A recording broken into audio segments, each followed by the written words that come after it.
Hello from the other side, and welcome back to the CEO Teacher Podcast. If you're wanting to come as you are today, I want to invite you in. I am recording this through video. You can go check it out on YouTube after you listen in your car, and I'm just tripping out because of what I look like right now. I thought, I'm not going to turn the camera on, but you know what? This is me. This is me on a Monday, post Taylor Swift show and my very first CrossFit competition. And so I didn't want to get ready. I went to the gym this morning and I didn't feel like getting ready. And so here I am in all my glory. And I just wanted to remind you to come as you are. And before we get into today's topic, I also wanted to share not even a revelation, but just some really good energy with you because I experienced something that I've only experienced a handful of times in my life, but I have never, ever felt it the way that I felt it this weekend.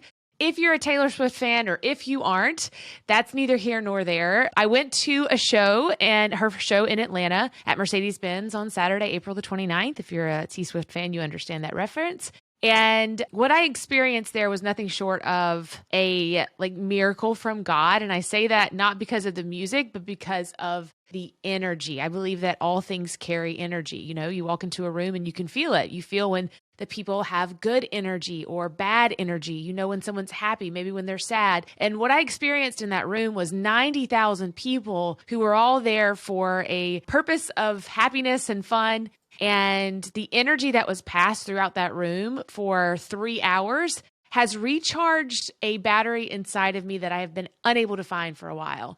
And that's good news. It's good news for you guys. It's good news for me. But I just wanted to remind you that we all get recharged from different things. For some of us, it's music. That's me. For other people, it's nature. It could be hanging out with your kids or your family. I don't know what recharges your battery, but what I do know is that it's time. It's time that you kind of let the stress of life go, let go and let God, as they say, and surrender to what you need to make you feel like the best version of you. Today, we're going to be talking about something that you guys have asked me to talk about, and I was anti-chatting about it, but you know what? We're here. Let's do it. Why not? We're going to talk about artificial intelligence in the online teacher business world and what ChatGPT can do for your business as a teacher, and also what it's going to do to change the face of the online industry forever. So stick around. You don't want to miss it, and I'll see you in today's show.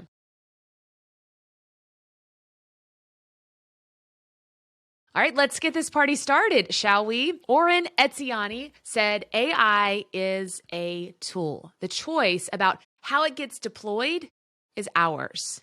And Aaron Levy said, ChatGPT is one of those rare moments in technology where you see a glimmer of how everything is going to be different going forward. And there's a lot of fear mongering going out there. A lot of people telling you that this is the way of the future. And I'm in a lot of Facebook groups that say, my job is obsolete. I'm not going to have anywhere to go from here. So I wanted to share a little bit about what ChatGPT is in case you're not familiar with it. And then we'll talk about how it is going to affect you in your teacher business. So in very simple terms, ChatGPT is a natural language processing tool driven by artificial intelligence technology that allows you to have a human-like interaction, a human-like conversation that is much deeper and more profound than just a chat bot, someone that you would ask a question to and they would respond. This is something that can scour the internet within milliseconds and give you the best possible result while also writing it in any format that you choose. The language model can answer questions and it can assist you with tasks such as composing emails, essays, writing code. It's not only changing who we are in the teacher business world, but also who we are as teachers in the classroom. So before we get into all of those details, I want to tell a little story. And I live and breathe this. So my favorite book of all time, I bet you can't guess it, I bet you don't know, is from Napoleon Hill, written in the 1930s, called Think and Grow Rich. And what I love about this book in reference to where we are in today's day and time is that it was written nearly 100 years ago throughout the Great Depression as he was going through all of this. And the similarities here are that when things changed drastically for America, or really all over the world, there are going to be the majority of people who go with the flow, who don't zig and zag, they just stay and float the mainstream. Those people will not be successful. But what that means for us that like to zig and zag and don't want to float the mainstream is that there is opportunity out there more than ever before. And that's the hope that I'm holding on to. I'm the forever optimist. My husband is the realist, and you may be a pessimist, but I'm going to always tell you the grass is going to be greener. And I have found that the people that are successful always have that mindset. And so I want to share a story about the invention of the tractor. When the tractor came out, people said farming would be obsolete. We won't need people. The planter can just plant all the seeds. We won't be able to produce things because there will be tractors that can do it so much faster than we can. And what they found was that owning a tractor helped you cultivate more, but it didn't take away the need for a farmer. It didn't take a need away for agriculture. Instead, it helped it. It enhanced it. It made things better. Did it also make people work a little harder to try to be better than they were? Yes. And that's a great thing, guys. So before we get into ChatGPT, I want to hit you with this. There is nothing in this world when it comes to artificial intelligence that can take the place of a human connection. There's nothing. So I can use ChatGPT to create a lot of things that we're going to share, but it will never replace me. It will never replace my heart. It'll never replace my voice. It'll never replace who I am as a person and how much I want to help teachers. And I hold on to that. It will only make me better. It will not take away. So say that to yourself whenever you go to these conferences and they tell you about the future of artificial intelligence. I was actually asked to speak on a large stage in the summer, and they wanted me to go into details about this specific topic. This was the topic they had for me, and I declined it because I don't believe that it serves me in a way where I'm going to tell everyone it is the way of the future. I believe in using artificial intelligence, but not as a representation of who I am, of who my brand is, and who we are moving forward. So thank you for allowing me to get on that soapbox. Now let's continue. So let's get nerdy with the data. The first artificial intelligence was designed in 1955 by Simon and Newell. A recent U.S. survey has revealed that around 48% of companies have laid off workers in the last 3 years because some of them have been replaced by artificial intelligence. ChatGPT had 1 million users in the first 5 days of its launch. 41% of users say that AI, which stands for artificial intelligence, and I will reference it that way for the rest of the show, to generate ideas, 20% of them to create content, 14% of them to respond to email, 11% of them to write code, and 10% of them to write resumes or cover letters. 97% of mobile users are using AI power. 40% of people use the voice search function on their mobile devices at least once every day. And by 2030, artificial intelligence will add $15.7 trillion to the world's GDP, boosting it by nearly 14%. Statistics show that 61% of workers say that AI within the workplace has led to a boost in productivity. And I like that. I like that data right there.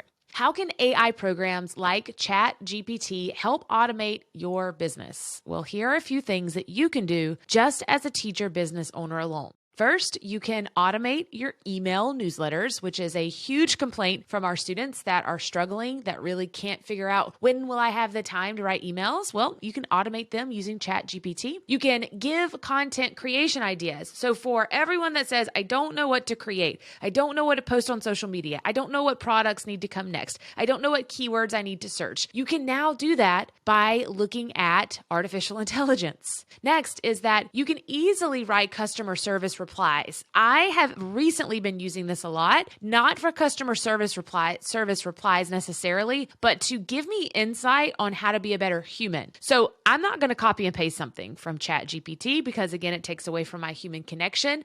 But oftentimes I lack empathy, and I don't mean that in a depressing way, or it's something I am self-aware of. And I think it's because I have two brothers. We were not like petted as children from our parents, which is fine. I turned out okay. And I've just really lacked empathy my whole life.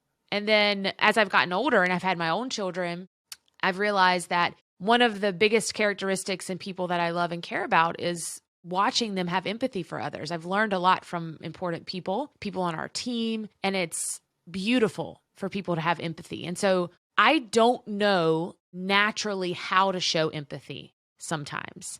Now, of course, when there's big situations or someone, if there's something tragic, I do better in those situations, but I'm really working on that as a person. And so I've used it a lot recently to say, how could I respond to this person using empathy? And I like copy and paste what they say to me. So it's helped me learn something that I've struggled with my entire life, and I'm really grateful for that. So automate email newsletters, give content creation ideas, also aid you in customer service replies. So I learned at a very young age at 16 about customer service, and I had the boss told me the customer's always right. And Danny Maley taught me more about running a business than he even realizes at a pizza shop while I was waiting tables. But what people struggle with in business is responding to customers because you get your feelings involved. You don't understand that business is black and white, and you want to jump and explain yourself. And so using it to copy and paste something someone has written you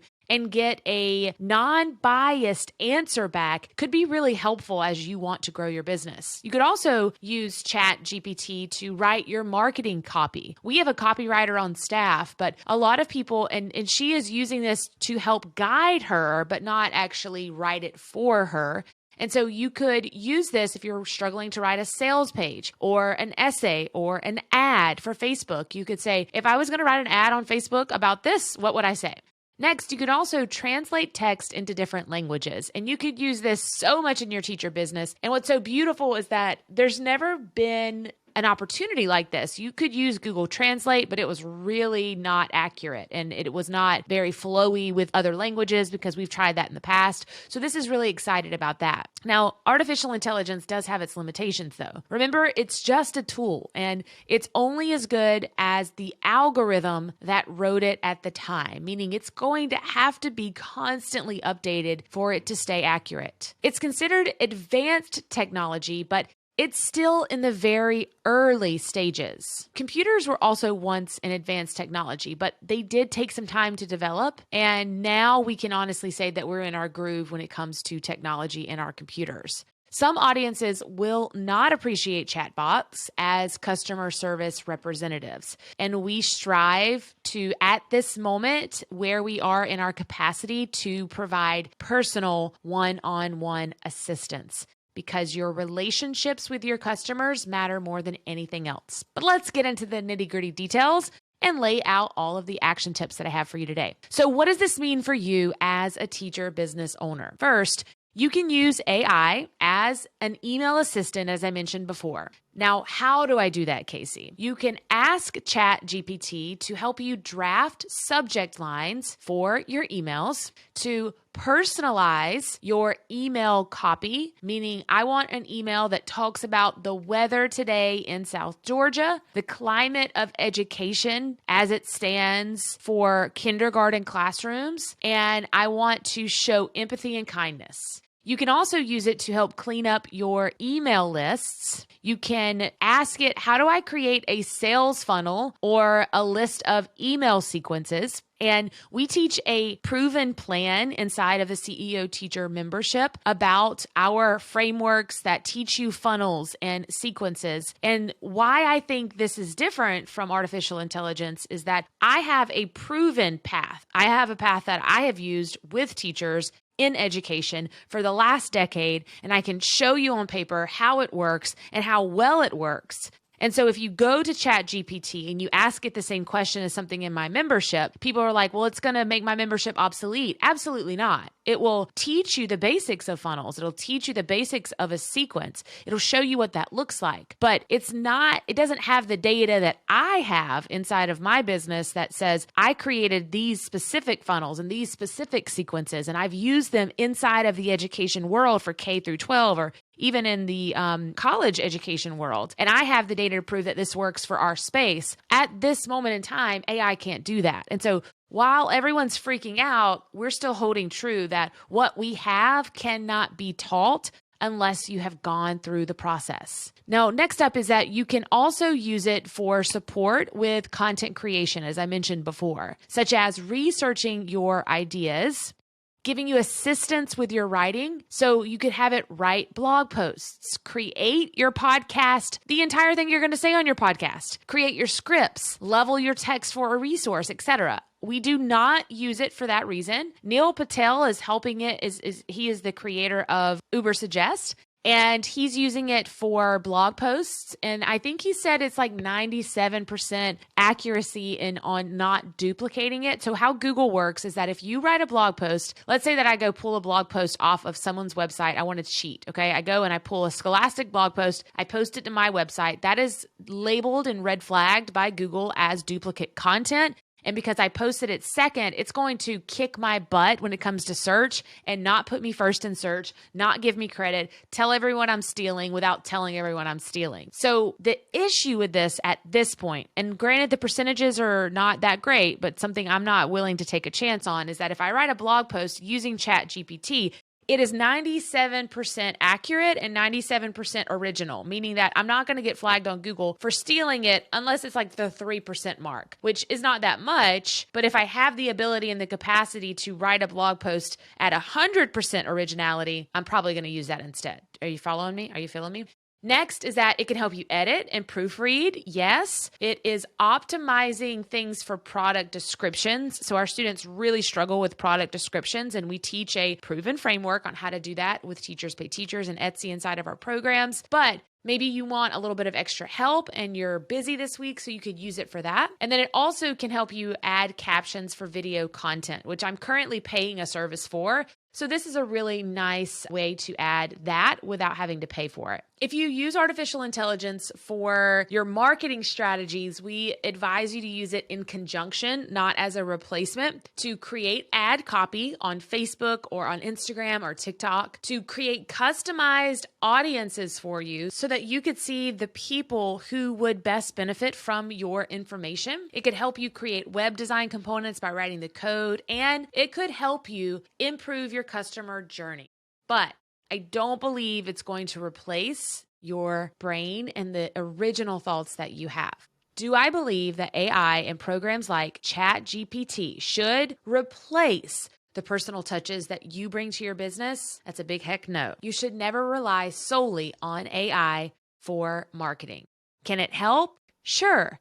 But always remember this. All aboard the CEO teacher train that's coming by. Be a good human and be good to all people. Keeping a human connection with your audience is still going to be important. ChatGPT does not know your audience like you do. It is unaware of extenuating circumstances, polarizing topics, how teachers are feeling after a long day in the classroom. There are so many things in the education world that are touchy, and you can't rely on artificial intelligence to give you that sort of advice. It doesn't have that sort of worldly background knowledge. It doesn't have what I like to call common sense. You can use all of these things to get at baseline, but if you want to be the greatest, if you want to be the best, you have to also use your brain and the help of others. And finally, artificial intelligence cannot compete with the human's ability to problem solve on the go. Think of it more like a personal assistant doing jobs that you need little by little in order to grow and scale your business,